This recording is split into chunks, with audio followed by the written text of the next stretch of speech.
নমস্কার। গল্পে গল্পে গাথা মালিকা চ্যানেলে আমি আপনাদের সকলকে স্বাগত জানাই। আপনারা শুনছেন বিমল মিত্রের লেখা উপন্যাস আনন্দ আশ্রম। আজ শোনাচ্ছি উপন্যাসটির দ্বিতীয় পর্ব। পরদিন ঘুম থেকে উঠতে একটু দেরি হয়ে গেল অমরেশের। সারা রাত বিছানায় পড়ে সে ছটফট করেছে। সারা রাত একটা আহত জানোয়ারের মতো শুধু এপাশ ওপাশ করেছে। ঘুম আসেনি। চোখ বুঝলেই গত দিনের অনেকগুলি স্মৃতিচিত্র জলজল করে তার মনের পর্দায় ভেসে উঠেছে। মনকে বিধ্বস্ত করে দিয়েছে। মনে একটা তীব্র জ্বালা অনুভব করেছে সে। সে ভেবেছে ঈর্ষাই তার মন ক্ষোভের কারণ। অমরেশ নিজেও আজ ঈর্ষার শিকার। আশ্চর্য, ভাবতে আশ্চর্য লাগে অমরেশের, যে মেয়েকে সে ভালোবাসে না, যাকে কোনোদিনই সে নিজের জীবনের সঙ্গে জড়িয়ে নেবে না, সে মেয়ের জন্য তার এই ব্যাকুলতা কেন? কেন তার এই চিত্ত চাঞ্চল্য? নিজের মনে নিজেকেই প্রশ্ন করে অমরেশ। তার মনই এ প্রশ্নের জবাব দেয়। বলে, অমরেশ, তুমি এখানে শুধু অমরেশ নও, এখানে তুমি সেই চিরন্তন পুরুষের প্রতিনিধি। সে পুরুষের ধর্মই হল নারীর উপর অব্যাহত অধিকার দাবি করা। যে নারীকে সে জীবন সঙ্গিনী করবে না, অথচ যে নারী জীবন স্রোতে ভাসতে ভাসতেই হয়তো তার কাছাকাছি এসেছে, তার উপর থেকেও সে তার হাত গুটিয়ে নিতে রাজি নয়। অমরেশ, এখানে তুমি সেই পুরুষ। সূচির কাছে, সূচির জীবনে অন্য পুরুষের উপস্থিতি তাই তুমি সইতে পারছো না। তাই তুমি জ্বলে জ্বলে পুড়ে পুড়ে মরছ। অমরেশ, এ তোমার প্রভুত্ব হারানোর আফসোস। ভোরের দিকে কখন ঘুমিয়ে পড়েছিল অমরেশ নিজেও জানে না তা। ঘুম ভাঙল ইন্দ্রর ডাকে। ইন্দ্র জমিদার বাড়ির চাকর। অমরেশের উঠতে বিলম্ব দেখে সে অমরেশের বন্ধ দরজার কড়া নাড়ল। মাস্টারবাবু, মাস্টারবাবু! অমরেশ প্রথমটায় শোনেনি সে ডাক, তাই ভেতর থেকে তার সাড়াও আসেনি। ইন্দ্র তাই আবার ডাকল, মাস্টারবাবু, শরীরটা কি ভালো নেই মাস্টারবাবু? এ ডাক কানে গেল অমরেশের। ধরফর করে বিছানা ছেড়ে উঠল সে। কে রে? ইন্দ্র? হ্যাঁ মাস্টারবাবু, বেলা যে অনেক হয়েছে, খোকারা পড়তে নেমেছে। দরজা খুলতেই এক ঝাঁক রোদ এসে যেন ঝাঁপিয়ে পড়ল অমরেশের ঘরে। ওহ বাবা, খুব বেলা হয়ে গেছে দেখছি।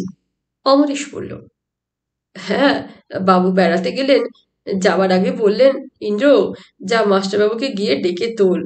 বোধহয় সারা রাত জেগে পড়াশোনা করেছেন, উঠতে তাই বিলম্ব হচ্ছে। জমিদার বাবুর কথায় লজ্জা হলো অমরেশের। ছি, কি ভাবলেন তিনি? হয়তো ভাবলেন, অমরেশ মুখে যত কথাই বলুক না কেন, আসলে সে দায়িত্বহীন। ছি ছি, ভোরের দিকে কি হলো তার? কেন সেভাবে ঘুমিয়ে পড়ল? লজ্জা, একটা লজ্জায় যেন জড়িয়ে ধরলে অমরেশকে। তাড়াতাড়ি প্রাতকৃত্য সেরে সে পড়াতে গেল। পড়াতে যেও যেন পড়ানোয় মন বসল না তার। গত রাতে স্মৃতি যেন একটা বিভীষিকা হয়ে তার পিছু পিছু ধাওয়া করছে। অমরেশ যেন বারবার অস্থির হয়ে উঠছে। অসহ্য, অসহ্যতা অমরেশের কাছে। কি একটা দুর্বার আকর্ষণ যেন আজ তাকে সূচির দিকে টানছে। সূচি, সেই ছোট্ট সূচি, এতদিন অমরেশ যাকে স্নেহ করেছে, করুণা করেছে, কিন্তু ভালোবাসতে পারেনি। অমরেশ কি আজ সেই সূচির কাছেই ফিরে যাবে? বলবে কি গিয়ে, হোগো, দেখো দেখো, তোমার দুয়ার থেকে যে বিদায় নিয়ে গিয়েছিল সে আবার ফিরে এসেছে। দেখো দেখো, তোমার প্রসারিত হাতকে অবহেলা করে যে দূরে সরে গিয়েছিল, সে নিজে এসেই আবার হাত বাড়িয়ে দাঁড়িয়েছে। কিন্তু সূচি যদি না ফেরে, যদি সে তার প্রসারিত দক্ষিণ হস্তকে অপমান করে, যদি সে বলে, তোমার দক্ষিণ হস্তের দাক্ষিণ্য চাইনি আমি, তুমি আমায় আগের মতোই ঘৃণা দাও, ঘৃণা করে আমায় দূরে সরিয়ে রাখো। যে আমায় ভালোবেসেছে, ভালোবেসে কাছে এসেছে, তাকেই আমায় বরণ করে ঘরে তুলতে দাও। তোমার করুণা দিয়ে আর তুমি আমায় ধন্য করতে এসো না অমরেশদা। তোমার মহত্বের গৌরব নিয়ে আমার কাছ থেকে তুমি নির্ভয় দূরত্বে বসে থাকো। সুচি, তুমি ভুল করেছো সুচি। আলো মনে করে তুমি আলেয়ার পিছনে ছুটছ। কাজকে তুমি কাঞ্চন বলে ভুল করেছো সুচি। ও পথে যেও না তুমি, তুমি ডুববে, তুমি মরবে। অমরেস্তা, আমি ডুবি কি মরি তাতে তোমার কি অমরেস্তা? আমার জীবনকে যদি আগুনে পুড়িয়ে ছারখার করে দিই তাতে তোমার কি এসে যায়? অমরেস্তা, অমরেস্তা গো, তুমি যাও। তোমার করুণার ভাবকে আর আমি সইতে পারছি নে, বইতে পারছি নে। অমরেশের মনে নানা এলোমেলো চিন্তার ঢেউ। সে ঢেউয়ে তার মনের তট ভঙ্গুর, ক্ষত বিক্ষত। পড়ানোয় তাই মন বসাতে পারলে না সে, কিছুতেই না। একটা বীজগণিতের অঙ্ক কষতে গিয়ে বার দুই ভুল হয়ে গেল। ছাত্র বললে, শরীরটা কি ভালো নেই মাস্টারমশাই? না, শরীরটা ভালো লাগছে না। তাহলে আজ থাক, অঙ্কটা কাল বুঝিয়ে দেবেন। অসুবিধে হবে না? না, অঙ্ক তো অনেকগুলোই করেছি, বাকি অঙ্কটা না হয় পরে কষে নেব। তাই ভালো, বলে অমরেশ উঠল, নিজের ঘরে গেল, দরজাটা ভেতর থেকে দিলে বন্ধ করে। সমস্ত জগৎ থেকে অমরেশ যেন বিচ্ছিন্ন। তার কাছে তার ঘরটি এখন যেন ছোট্ট একটা দ্বীপ। সে দ্বীপের সে একা বাসিন্দা, চারদিকে তার বিচ্ছেদের লবণাম্বু। সে বাড়িটি পার হয়ে বাইরের কলরোল এখন তার কানে বড় একটা আসছে না। আর সেটাই হলো অমরেশের সবচেয়ে বড় বিপদ। মন যখন বাইরে থেকে ছুটি নেয় তখন সে আপন মনে খেলতে বসে। আপন মনের পর্দায় তখন ফেলে আসা জীবনের অনেক ছায়াছবি যেন ভিড় করে আসে। বৈষ্ণব কবিতায় পড়েছে অমরেশ, আমার বাহির দুয়ারে কপাট দিয়েছি, ভিতর দুয়ার খোলা। বাইরের দুয়ারে খিল এঁটে দিলেই ভেতরের দুয়ারের অর্গল বন্ধ হয় না। ভেতর দুয়ার তখন খোলাই থাকে, বরং ভেতর দুয়ারটা তখন আরো বেশি করে খুলে যায়। আর বাঁধভাঙা জলোচ্ছ্বাসের মতো সেই খোলা দুয়ার দিয়ে দুঃখ বেদনার হাসি আহ্লাদের রং লাগা বিচিত্র বর্ণের ছবি তখন মনের ভেতরে এসে ঢুকে পড়ে। অমরেশ্বরে বুঝি তাই হলো। বাইরের দুয়ারে খিল দিয়ে ভেতরের দুয়ারকে বন্ধ করতে পারলে না সে। ভেতরের দুয়ার দিয়ে ফেলে আসা জীবনের নানান ছবি ঝাঁকে ঝাঁকে মনে প্রবেশ করছে, অমরেশকে পাগল করে তুলছে। না, এভাবে থাকতে পারবে না সে, কিছুতেই না। এভাবে থাকলে সে পাগল হয়ে যাবে। সুচির জীবনে দ্বিতীয় পুরুষের উপস্থিতিটা তার মনে কাঁটার মতো বিঁধছে। অমরেশ যেন বুঝেছে সুচিকে করুণা করতে যেয়ে সুচির কাছে সে নিজেই ধরা পড়েছে। সুচির 16 বছরের যৌবনের উত্তাপ তার 23 বছরের যৌবনকে উত্তপ্ত করেছে। সুচি, সুচি, সুচি। এই মুহূর্তে সুচি যেন অমরেশের জীবনের ধ্রুব তারা। সুচিকে ছাড়া অমরেশের জীবন যেন অপূর্ণ, মিথ্যা। না না, জীবনে আর সেই মিথ্যার মরুতেই পড়ে থাকবে না অমরেশ। জীবনের পাত্রটিকে আর অমন নিঃস্ব করে অপূর্ণ করে রাখবে না। ঘর ছেড়ে তাই বাইরে এলো অমরেশ। বাইরে অত রোদ, অমন ঝকঝকে নীলাকাশ, কিন্তু অমরেশের কাছে তার সবকিছুই যেন অর্থহীন, বিরক্তিকর। অমরেশের তা ভালো লাগে না। রিক্সা, এই রিক্সা। হাতের ঘন্টি ঠুংঠুং করে একটি রিক্সা চলেছিল পথ দিয়ে। কোন রকম দরদস্তুর না করেই অমরেশ উঠে পড়ল তার উপর। সেনবাড়ি খুব একটা দূরের পথ নয়। সেনবাড়ির মুখেই হেমাঙ্গিনীর সঙ্গে দেখা। হেমাঙ্গিনী সেনবাড়িতেই আসছিল। অমরেশকে রিক্সা থেকে নামতে দেখে সে বললে, ও মা, গোসাই যে গো, বলি পথ ভুল করলে নাকি? রিক্সা থেকে নামতে নামতে অমরেশ বললে, না, পথ আমার ঠিকই আছে রাঙামাসি। ও মা, মুখে দেখি বলও ফুটেছে। এতদিন তো জানতাম গোসাই আমার বোবা গোসাই, এ একেবারে থুতি নেই। বলেই হেমাঙ্গিনী তার স্বভাব সিদ্ধভাবে কলকল করে হেসে উঠল। কিন্তু অমরেশ কাছে যেতেই হেমাঙ্গিনী সে হাসি গেল থেমে। অমরেশের চোখ মুখের দিকে তাকিয়ে সে যেন একেবারে থ হয়ে গেল। গোসাই? কি রাঙামাসি? বলি নেশা ভাঙ করা হয় নাকি গো? চোখ মুখেরও ছিরি কেনে?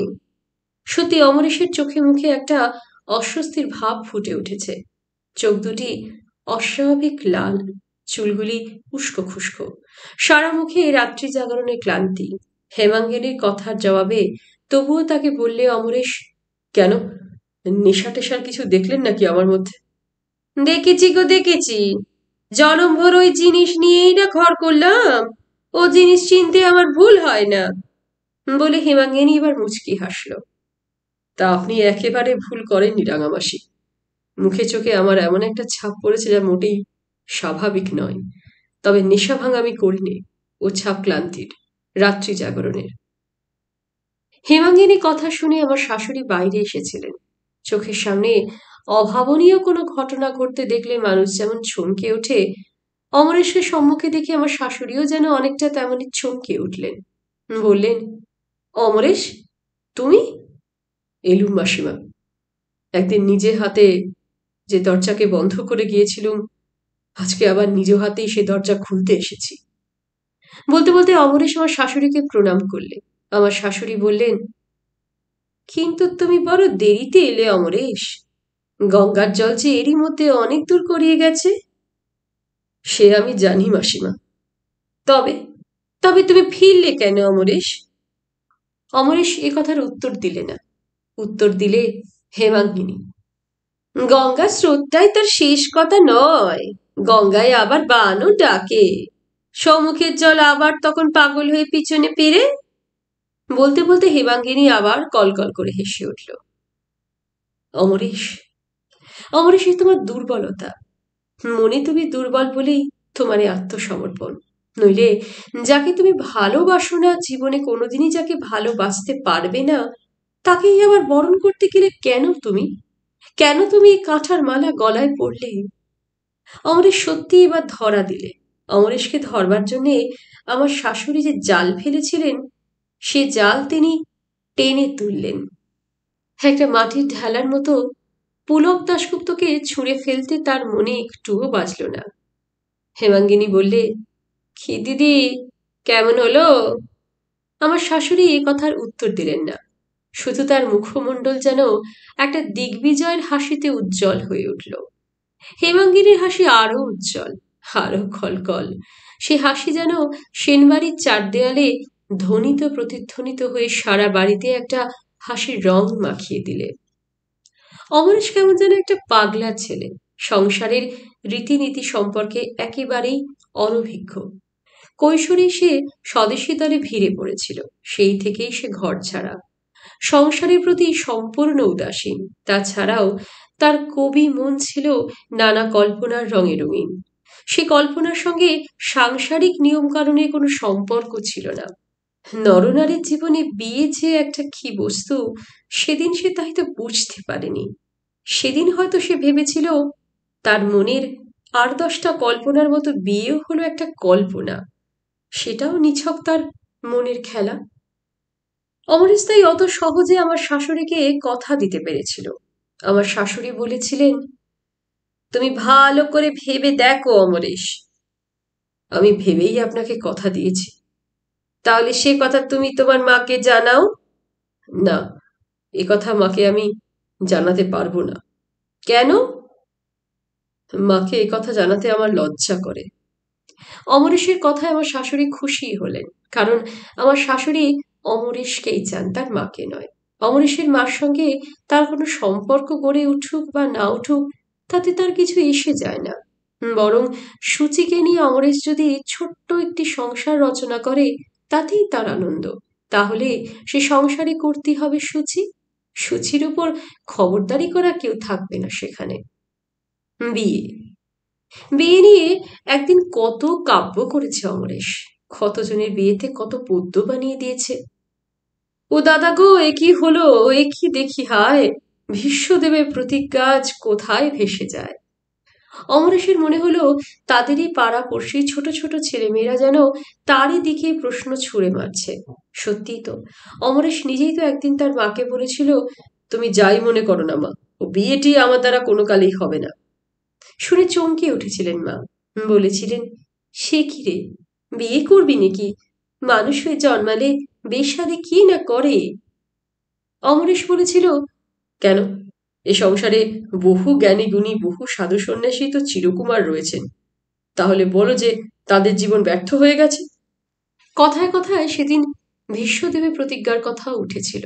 অমরেশ সেদিন প্রচুর বাক্যজাল বিস্তার করে মাকে ভীষ্মদেবে প্রতিজ্ঞার কথা, সে প্রতিজ্ঞার গুরুত্বের কথা বুঝিয়েছিল। সে ব্যাখ্যা শুনে মার কোনো কথা বলেন, শুধু আড়ালে যে আঁচড়ে চোখের জল মুছেছিলেন। তবে এসে সেদিনের সেই প্রতিজ্ঞার কথা ভুললে কি করে? কি করে সেদিনের সে ভীষ্মে প্রতিজ্ঞা আজ জোয়ারের জলে ভেসে যেতে চলেছে? আর সে যদি সে প্রতিজ্ঞাকে এমনই করে ভাসিয়ে দেবেই, তবে সে তা মায়ের চোখের জলে ভাসিয়ে দিলে না কেন?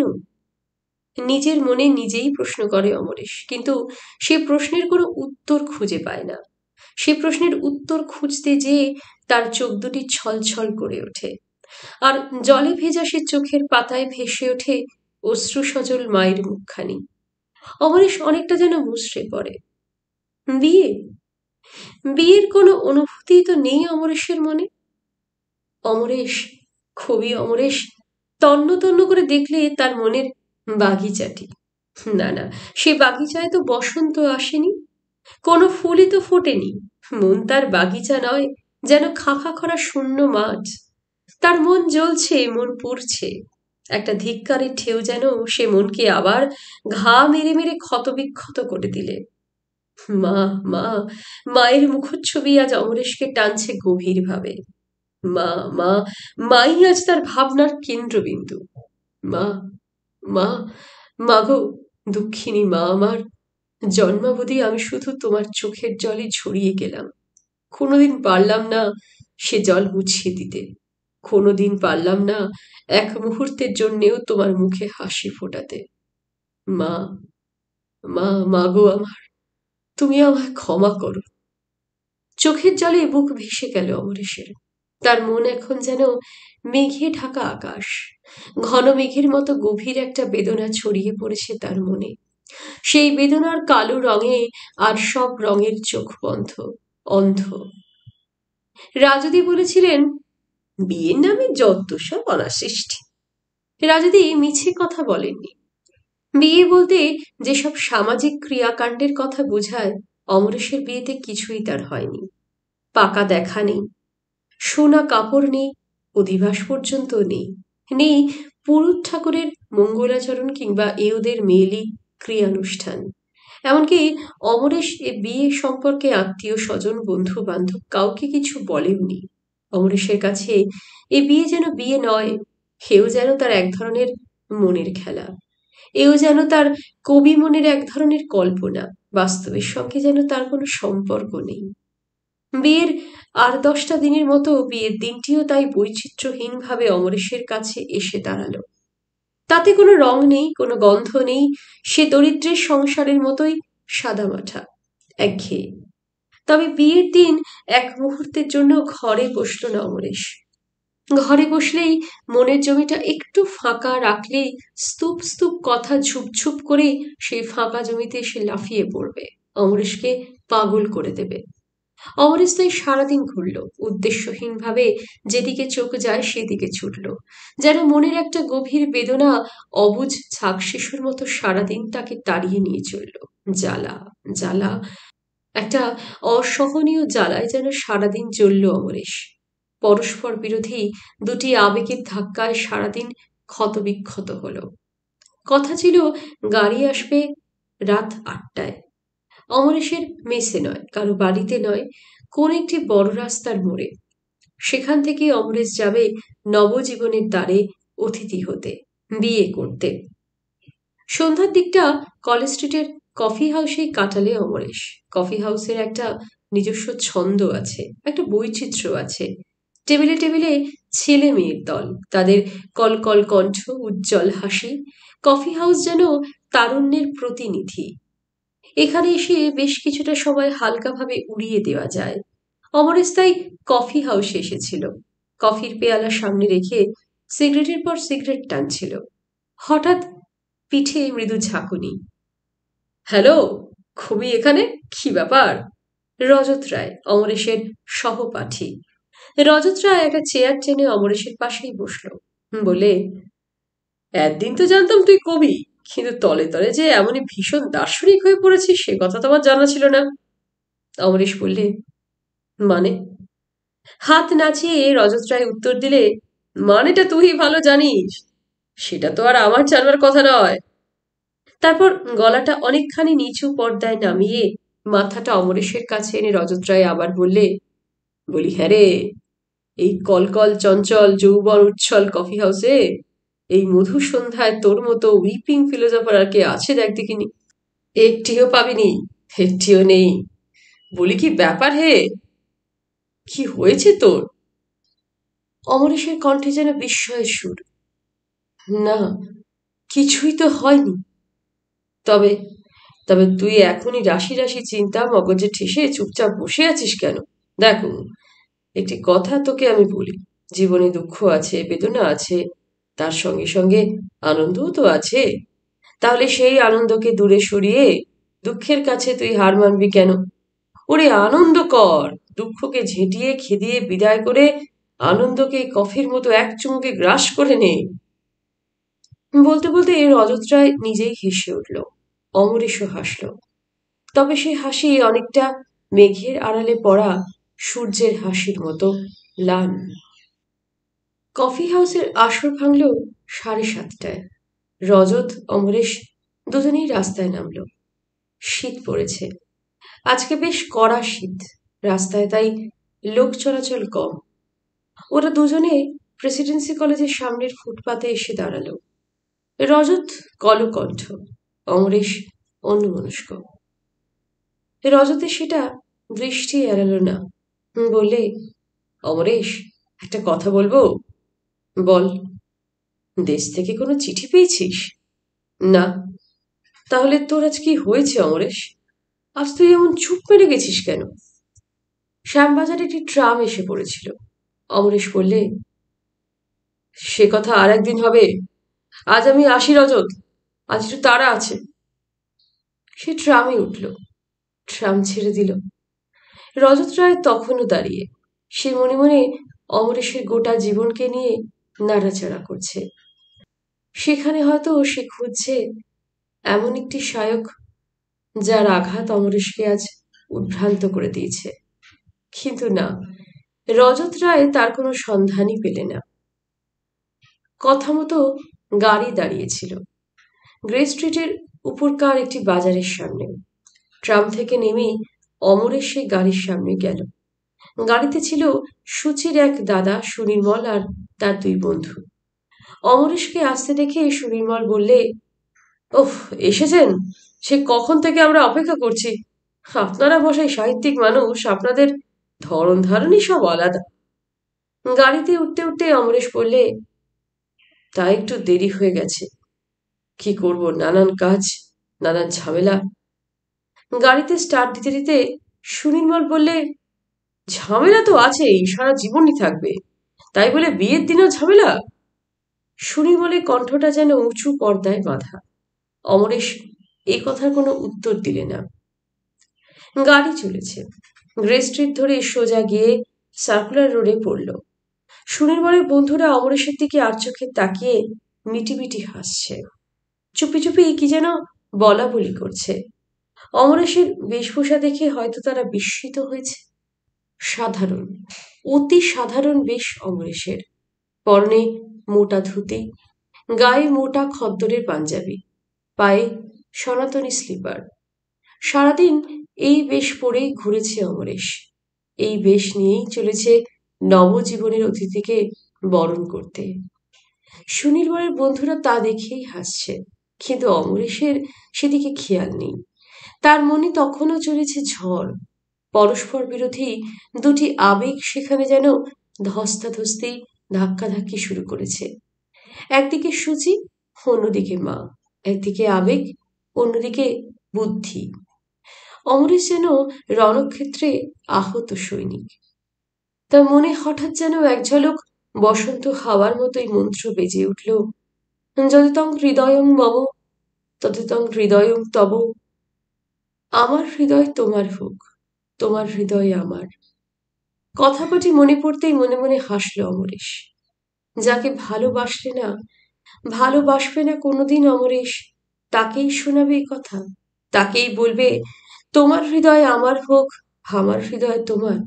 অমরেশ জানে এই মন্ত্র তার নিজের কানেই ব্যঙ্গের মতো শোনাবে, তবুও তাকে সে কথা বলতে হবে। গাড়ি এসে গিয়েছিল। শহরতলির একটি নতুন গড়ে ওঠা কলোনি, নাম সুভাষবাগ। এখানে বাড়ি, সেখানে বাড়ি, মাঝে মাঝে ফাঁকা জায়গা। তবে এসব ফাঁকা জায়গায়ও ভিত পড়েছে। কোথাও বা শুধু পিলার রয়েছে, সেখানেও ভিত পড়বে, বাড়ি উঠবে। একদিন এই সুভাষবাগ একটি সুন্দর উপনগরীতে পরিণত হবে। গাড়ি এসে যে বাড়িটির সামনে থামলো, তার এপাশে সেপাশে কোনো বাড়ি নেই। ফাঁকা খাঁ খাঁ করা অনেকটা জমির ভেতর এই শুধু একটিই বাড়ি। সাদা একতলা একটি ঝকঝকে বাড়ি। বাড়ির সামনে একটি ছোট্ট উঠোন, তারই কিনার দিয়ে কটি ফুলের গাছ। এখানে বোধহয় ফুল ফুটেছে। গাড়ির শব্দে এই বাড়িতে শাঁখ বাজলো, উলু উঠল। কটি ছোট ছোট ছেলে মেয়ে বর এসেছে বর এসেছে বলে গাড়ির চারদিকে ঘিরে দাঁড়ালো। কজন বয়স্ক লোকও এসেছিল। তাদের ভিতর থেকে শিবু দাস বললে, দেখো দেখি কি দেরি করে ফেললে, লগ্ন পেরিয়ে গেল, আর লগ্ন সেই দুটোয়। এখন থাকো, সারা রাতি বসে থাকো। অমরেশ যেন অপরাধীর লজ্জা নিয়ে গাড়ি থেকে নামলো। শিবুদাস বললে, আর কই, আর সব কোথায়, বরযাত্রী কোথায়? অমরেশ এ কথার উত্তর দিলে না। উত্তর দিলে সুনির্মল। সুনির্মল তার ক্ষণক্ষণে গলার ভাঙা খঞ্জনি বাজিয়ে বললে, কোন চুলে আর কি আছে যে বরযাত্রী হয়ে আসবে? আর কেউ আসেনি, মহেশ্বর নিজেই এসেছেন। সুনির্মলের কথা শুনে তার বন্ধুরা একসঙ্গে হেসে উঠল। অমরেশের কাছে এ হাসি বন্য বিভৎস বলে মনে হলো। মনে হলো এই হাসি যেন তার সমগ্র সত্তায় আগুন ধরিয়ে দিয়েছে। অসহ্য অসহ্য। অমরেশের কাছে পরিবেশ অসহ্য। এখানে এসে তার আত্মসম্মান আহত, বিবেক ক্ষত বিক্ষত। একটা সাময়িক উত্তেজনায় হঠাৎ যেন জ্বলে উঠেছিল অমরেশ। কি যেন বলতেও গিয়েছিল, কিন্তু ছোটদের মুহুর্মুহু শঙ্খ, মহিলাদের উলুধ্বনি তার কণ্ঠকে ডুবিয়ে দিলে। এই বিয়ের ব্যাপারে আমার শাশুড়ির মন বোধহয় পরিচ্ছন্ন ছিল না। বোধহয় মনে তার একটা অপরাধ বোধ ছিল। তিনি হয়তো নিজেই বুঝতে পেরেছিলেন নিজের স্বার্থের দিকে চেয়ে যে কাজটা তিনি করতে চলেছেন, সে কাজটা নীতিসঙ্গত নয়, ন্যায়সঙ্গত নয়। হয়তো তিনি জেনেছিলেন যে পথে তিনি সূচিকে পাত্রস্থ করতে চলেছেন, এটাই যদি শেষ পর্যন্ত সামাজিক রীতি হয়ে দাঁড়ায়, তাহলে সে সমাজের ভবিষ্যৎ অন্ধকার।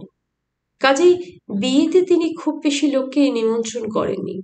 শুধু যারা খুব কাছের লোক, মন খুলে যাদের কাছে সব কথাই বলা যায়, তিনি শুধু তাদেরকেই ডেকেছেন।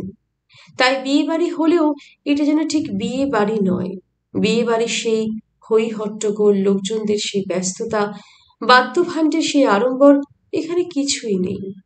এ বিয়ে যেন উৎসবহীন অনুষ্ঠান, প্রাণহীন পানিপীড়ন।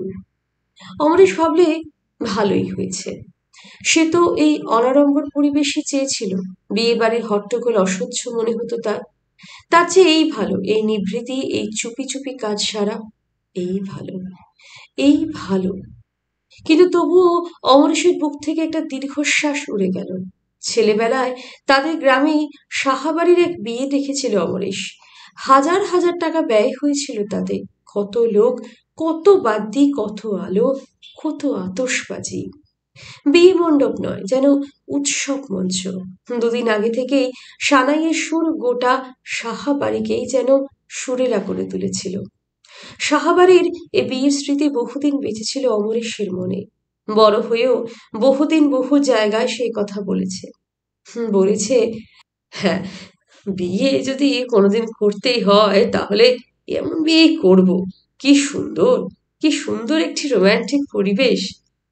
সেই পুরনো দিনের পুরনো স্মৃতিটা আজ বুঝি আবার জেগে উঠেছে অমরেশের মনে। সেই স্মৃতির জ্বালাই বুঝি দীর্ঘশ্বাস হয়ে তার বুক থেকে উড়ে গেল। অমরেশের মনটা হঠাৎ আবার বিষণ্ণ হয়ে গেছে। রাত দুটোই লগ্ন। বিয়ে সে নামেই বিয়ে, পাত্রপক্ষের কোনো লোক নেই, এমনকি একজন পুরুত পর্যন্ত নেই। কাজেই বিয়ের কাজ সমাধা হতে খুব বেশি একটা বিলম্ব হলো না। রাত ৩টের মধ্যেই বিয়ের কাজ শেষ। অমরেশ যেন হাঁপ ছেড়ে বেঁচেছে। বিয়ের পরে অমরেশদের এনে তোলা হয়েছে দক্ষিণের একটা ঘরে। ঘরটি ছোট, সেই ছোট ঘরে একটি বড় হ্যাজাক লাইট জ্বলছে। ঘরের আলো ঘর ছাড়িয়ে বাইরে যেয়েও উপচে পড়েছে। আলোয় আলোয় ঘর বাহির একাকার। অমরেশের সামনে সূচি, একা সূচি। একটি ফিকে গোলাপি রঙের কাপড় পরা বধূ সূচি। মাথায় তার ফুলের চূড়া, খোপায় বেল ফুলের মালা জড়ানো, কপালে চন্দনের টিপ, কপলে চন্দনের ফোঁটা। অমরেশ দেখলে বারে বারে দেখলে। তার চোখে সূচি যেন আজ একটা গভীর বিস্ময় হয়ে দেখা দিয়েছে। এই সূচি তার চোখে অপরিচিতা। তাকে যেন কোনো কালে সে দেখেনি, কোনো কালে তার কথা শুনেনি। সূচি যেন কোন অজানা লোক থেকে বধূ বেশে হঠাৎ এসে অমরেশের সামনে বসেছে। তার গায়ে বাটা হলুদের গন্ধ অপূর্ব এক মাদকতা নিয়ে অমরেশের নাকে এসে লাগছে। না না, এই সূচিকে কোনোদিন চেনে না অমরেশ, কোনোদিনই না। এই মুখ অমরেশ কোনোদিনই তার মনের পর্দায় তুলে ধরেনি। এ মুখ নিয়ে স্বপ্ন দেখেনি, কোনোদিনই না। অমরেশ যেন আর বুঝতে পারছেন, একটা জ্বালা, একটা উত্তাপ এর ভেতরে যেন সে ঘেমে নিয়ে উঠেছে। সে উঠল, উঠে এসে জানলার সামনে দাঁড়ালো। জানলার সামনেটা ফাঁকা। সামনে একটা মাঠ, মাছের পরে গাছ। কি গাছ দূর থেকে তা চিনতে পারছে না, তবুও একটা গাছকে আম গাছ বলে মনে হলো। অমরেশদের দেশের বাড়িতে একটি আম গাছ ছিল, ঠিক এই রকমেরই, এমনই বড়, এমনই পত্রবহুল। সে আমের উপরকার রং পাকলেও সবুজ থাকতো, তাই সবাই গাছটিকে বলতো কালো আম গাছ। সে আম অমরেশের খুবই প্রিয় ছিল। অমরেশ কলকাতা চলে আসার পরও মা প্রতি বছর তাকে সে আম পাঠিয়েছেন। গত ২ বছর শুধু সে আম আসেনি, কারণ অমরেশ তা পাঠাতে নিষেধ করে দিয়েছে। লিখেছে, অন্যকে তোষামোদ করে আমার জন্য আম পাঠাও, এটা আমি চাইনি মা। কলকাতায় আমের অভাব নেই, ইচ্ছে হলেই তা খেতে পারি। আমার নিষেধ সত্ত্বেও যদি আম পাঠাও তাহলে সে আম আমি খাবো না, এ কথা তোমায় স্পষ্ট বলে দিচ্ছি। মা পুত্রের নিষেধ শুনেছেন, আম পাঠানো বন্ধ করেছেন। দক্ষিণের ওই পত্রবহুল আম গাছটার দিকে তাকাতে তাকাতেই বাড়ির সেই কালো আম গাছটার কথা মনে পড়ল অমরেশের। মায়ের কথাও মনে পড়ল। আর মনে পড়ল তার আম পাঠানো বন্ধ করার কথা। আম পাঠানো বন্ধ করে মা চিঠি দিয়েছিলেন, লিখেছিলেন, মায়ের মনের কথা বোঝার তোর ক্ষমতা নেই অমু, তাই তুই অমন করে পত্র দিতে পারিস। মায়ের অভিমান ভরা মুখটি অমরেশের চোখের সামনে ভেসে উঠল। জল এলো, অমরেশের ২ চোখ ভরে জল এলো। সে জল দুটি মোটা রেখার মতো তার কপল দিয়ে গড়িয়ে পড়ল। জানলা থেকে চোখ ফেরালে অমরেশ। আবার সেই আলো, আবার সেই ফুল, আবার সেই হলুদের উগ্র গন্ধ, আর সেই হ্যাজাকের উজ্জ্বল আলোতে মাথা নিচু করে সূচি বসে আছে। অমরেশের হাবভাব বোধহয় তার ভালো লাগেনি। অমরেশ সূচির দিকে এক দৃষ্টিতে চেয়ে আছে। সূচিকে এখন যেন তার এক মায়াবিনী ডাইনি বলে মনে হচ্ছে। এই ডাইনি দিনে দিনে মোহের জাল বিস্তার করে অমরেশকে জড়িয়ে ধরেছে। তাকে তার মায়ের কাছ থেকে কেড়ে নিয়েছে, মায়ের কথা ভোলাতে বসেছে। সূচিকে হঠাৎ যেন বড় কদর্য, বড় স্বার্থপর বলে মনে হলো অমরেশের। সূচি যেন তার কুরূপকে রূপের কলকা পরিয়ে এতদিন অপরূপ বলে বাজারে চালিয়ে এসেছে। অমরেশের চোখে আজ যখন সেই রূপের কলকা খসে পড়েছে, তখন তার কাছে সূচি সাধারণ, অতি সাধারণ এক অশিক্ষিতা মেয়ে। এই প্রাণহীন পুতুলকে সারা জীবন বহন করা অমরেশের পক্ষে অসম্ভব। না না, অমরেশে বোঝা বইবে না। না না, যে তাকে তার মায়ের কাছ থেকে সরিয়ে এনেছে, কোনোদিনই সে তাকে তার জীবনের সঙ্গে জড়িয়ে নিতে পারবে না। না না না, কিছুতেই না, কখনো না। একটা চাপা উত্তেজনায় বার কয়েক ঘরময় পায়চারি করলে অমরেশ। পায়চারি করতে করতে ডান হাত দিয়ে মাথার চুলগুলিতে কয়েকবার বিলি কাটলে। তারপর একসময় সামনের দরজাটা খুলে বাইরে বেরোবার চেষ্টা করতেই দেখলে যে তার কোঁচায় টান পড়েছে। সূচি অমরেশের কোঁচাটা জড়িয়ে ধরেছে। শোনো।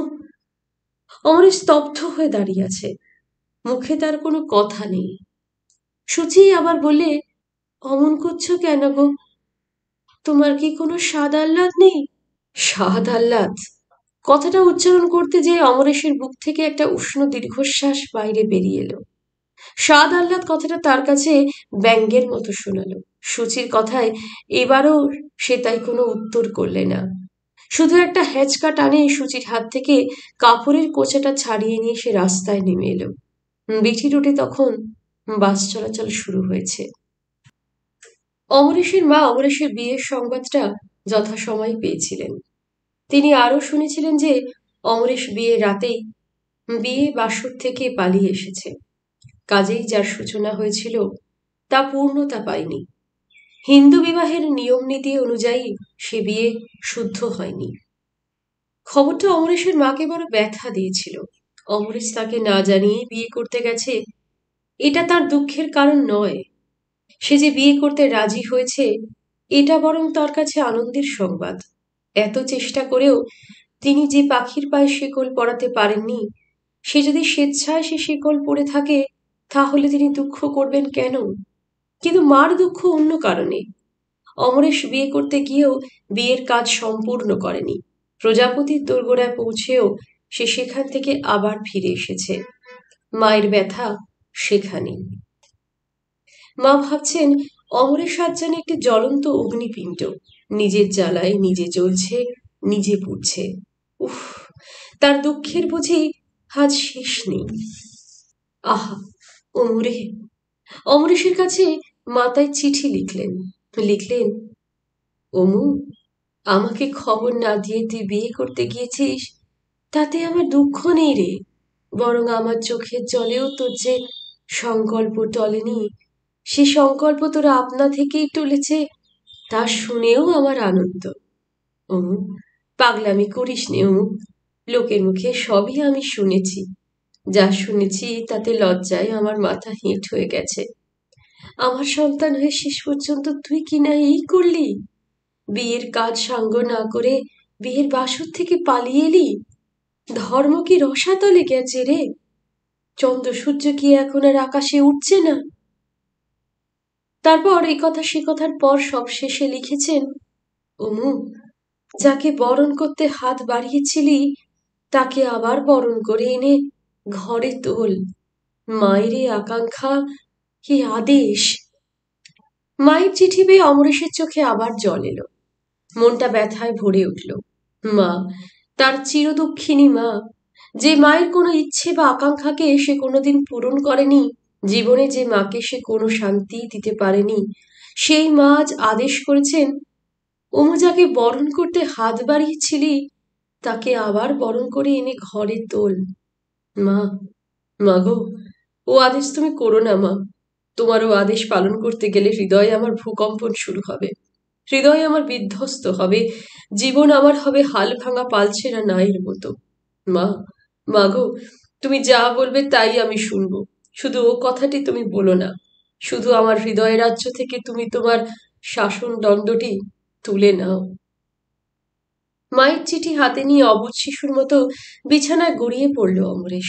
তীর বেঁধা পাখির মতো সে ছটফট করল। চোখের জলে বালিশ ভিজল। সেই জলের আয়নায় বারবার যেন তার মায়ের মুখ ভেসে উঠল। ভেসে উঠল ছেলেবেলার অনেক কথা, অনেক কাহিনী, অনেক হাসি আর অনেক অশ্রুর ইতিকথা। জলে ভেজা চোখ নিয়ে একসময় সে আবার ঘুমিয়ে পড়ল। মায়ের কথাই হোক বা অন্য কোনো কারণেই হোক, অমরেশ শেষ পর্যন্ত সূচিকে এনে ঘরে তুললে। ভাবলে সংসারে অনেক মানুষই তো ভাগ্যের হাতে মার খেয়েছে, তাদের নামের তালিকায় না হয় আরো একটি নাম লেখা হোক, সে নাম অমরেশের। সংসারকে সকল পাওনা কড়ায় গণ্ডায় বুঝিয়ে দিয়ে অমরেশও না হয় মনের জ্বালায় পুড়ে পুড়ে ছাই হয়ে যাক। অমরেশ এবারে সেই আত্মদহনের পথই গ্রহণ করলে। যাকে সে ভালোবাসে না, ভালোবাসতে পারবে না কোনোদিন, তাকে নিয়ে সে সংসার বাঁধার অভিনয় শুরু করলে। দুটিতে সংসার, সুচি আর অমরেশের। অমরেশ একটা স্কুলে কাজ নিয়েছে। 11টায় স্কুল, কিন্তু বাড়ি থেকে বেরোয় সে অনেক আগে, প্রায় 9টায়। বাড়ি থাকলে তার দম যেন বন্ধ হয়ে আসে।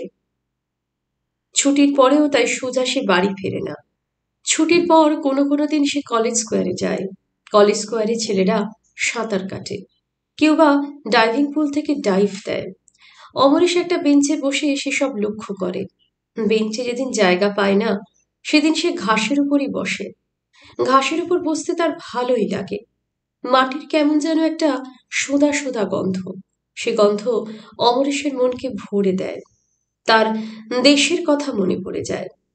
কলেজ স্কোয়ার যখন অন্ধকার হয়ে আসে, গোলদিঘির চারপাশের আলোগুলি যখন জ্বলে ওঠে, অমরেশ তখন উঠে দাঁড়ায়।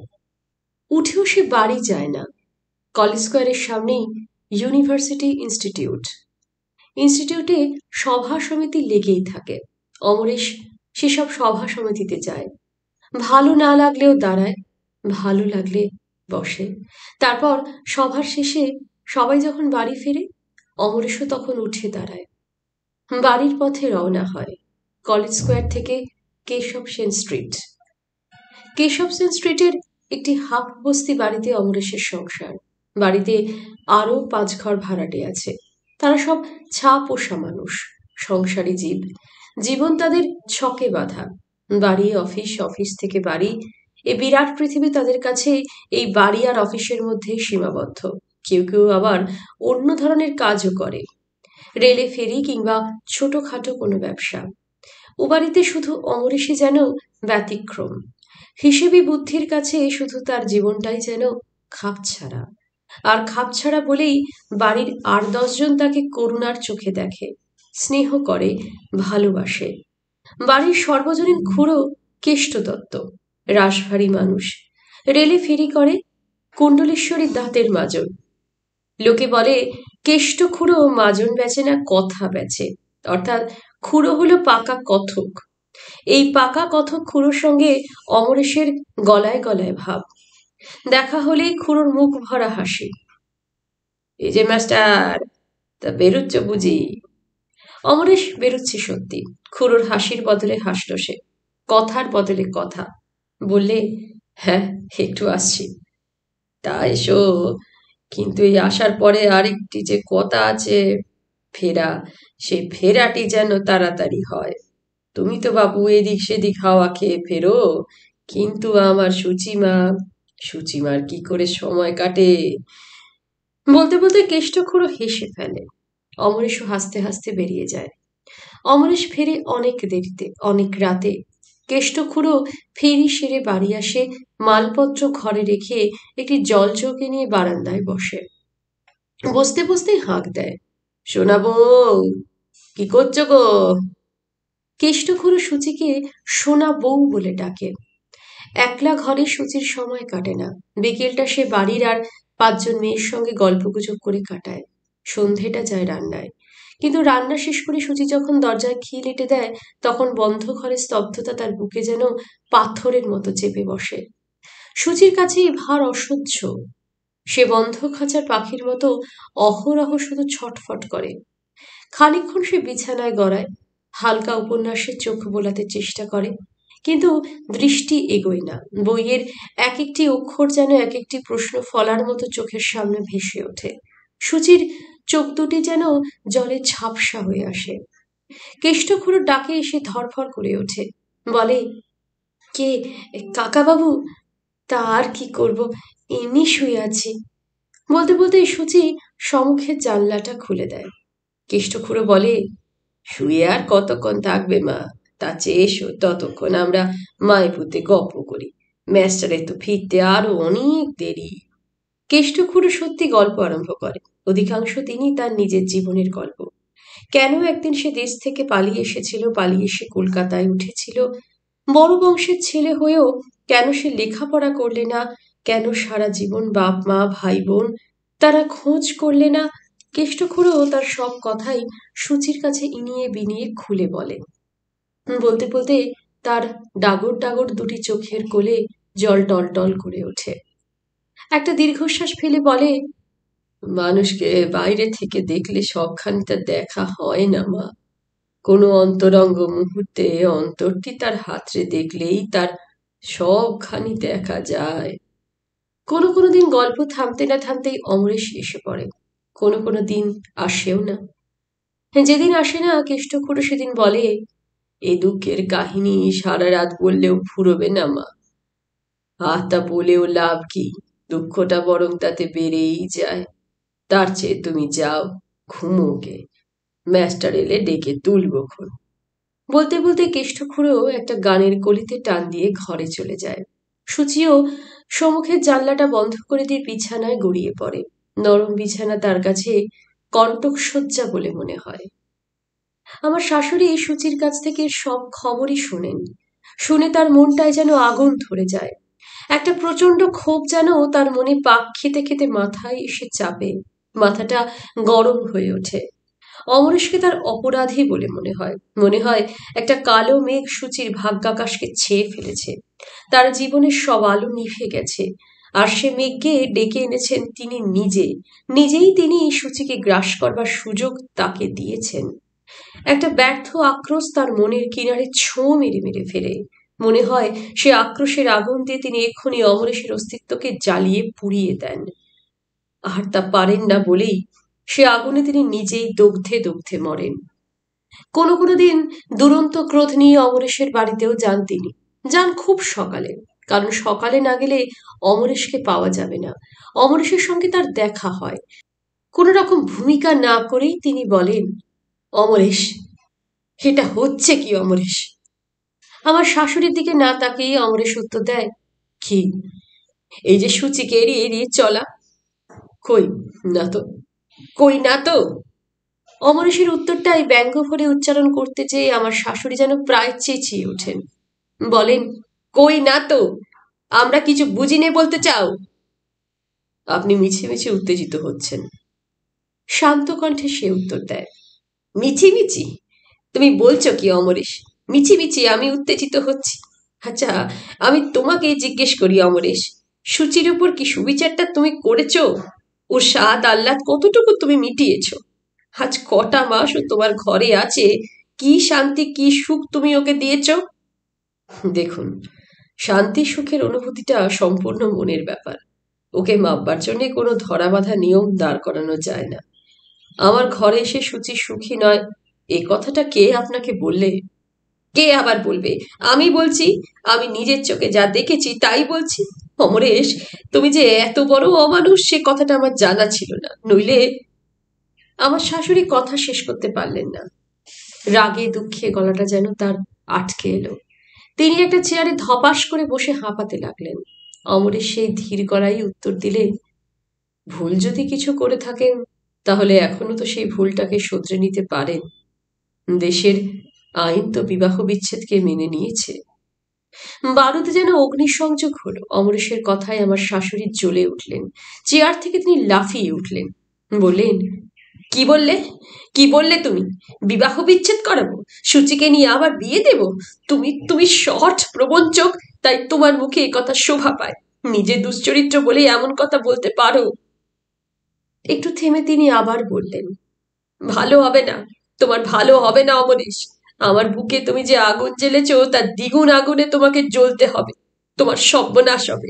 মাথার উপর যদি ঈশ্বর থাকেন, চন্দ্র সূর্য যদি সত্য হয়, তাহলে এই আমি বাসি হাত বাসি মুখে বলছি, তোমার সর্বনাশ হবে। বলতে বলতে আমার শাশুড়ি একেবারে কেঁদে ফেললেন। অমরেশ আর দাঁড়ালো না। নীরব শ্রোতার মতো দাঁড়িয়ে থেকে আমার শাশুড়ির চোখা চোখা কথাগুলিকে হজম করা বাঞ্ছিত বলে মনে করলেন না সে। তাই সেসব চোখা কথায় কোনো উচ্চবাচ্য না করে সে বাড়ি থেকে পালালো। আজকের মতো এখানেই শেষ করছি আনন্দ আশ্রম নামক এই উপন্যাসটি। আপনাদের যদি আমার পাঠ ভালো লেগে থাকে তাহলে অতি অবশ্যই লাইক করবেন, শেয়ার করবেন, চ্যানেলটিকে সাবস্ক্রাইব করে পাশে থাকবেন। আর আমার পড়া অন্যান্য গল্পগুলি, উপন্যাসগুলি আপনারা যদি চান প্লেলিস্ট থেকে বা ভিডিওস থেকে দেখে শুনতে পারেন। ভালো থাকবেন। ধন্যবাদ।